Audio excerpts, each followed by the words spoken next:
بسم اللہ الرحمن الرحیم۔ اللہم صلی علی محمد وعلی آل محمد۔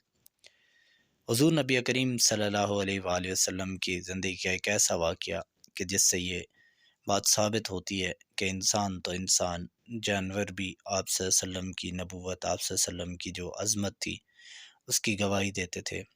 آج ایسا ہی ایک واقعہ آپ سے شیئر کرنے جا رہے ہیں۔ بنی نجار کے ایک باغ میں دیوانہ اونٹ گھس آیا۔ جو شخص بھی اس باغ میں آتا وہ اونٹ اسے کاٹنے کے لیے دوڑتا۔ لوگ بڑے پریشان تھے اور حضور صلی اللہ علیہ وآلہ وسلم کی خدمت میں حاضر ہوئے اور سارا قصہ عرض کیا۔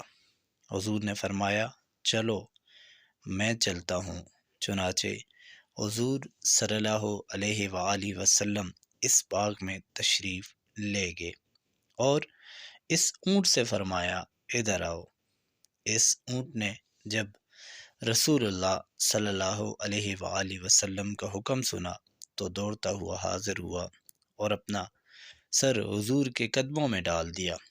حضور صلی اللہ علیہ وآلہ وسلم نے فرمایا، اس کی نکیل لاؤ۔ حضور صلی اللہ علیہ وآلہ وسلم نے اسے نکیل ڈال کر اس کے مالک کے حوالے کر دیا اور اونٹ آرام سے چلا گیا۔ حضور پھر صحابہ کرام رضی اللہ تعالی عنہم سے فرمایا، کافروں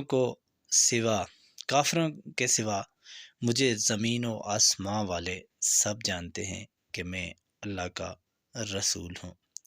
بے شک یہ واقعہ اور ایسے کئی واقعہ آپ صلی اللہ علیہ وسلم کی زندگی میں موجود تھے کہ انسان تو انسان، جانور چرند پرند بھی آپ صلی اللہ علیہ وسلم کی عظمت، آپ صلی اللہ علیہ وسلم کی ذات سے اس قدر متاثر تھے کہ جیسے اس مثال میں آپ نے دیکھا کہ ایک دیوانہ اونٹ جو کہ لوگوں کو کاٹنے کے لیے دوڑتا تھا، لیکن حضور نے جب اسے بلایا تو وہ بڑی محبت کے ساتھ، بڑے ادب کے ساتھ وہاں پہنچایا۔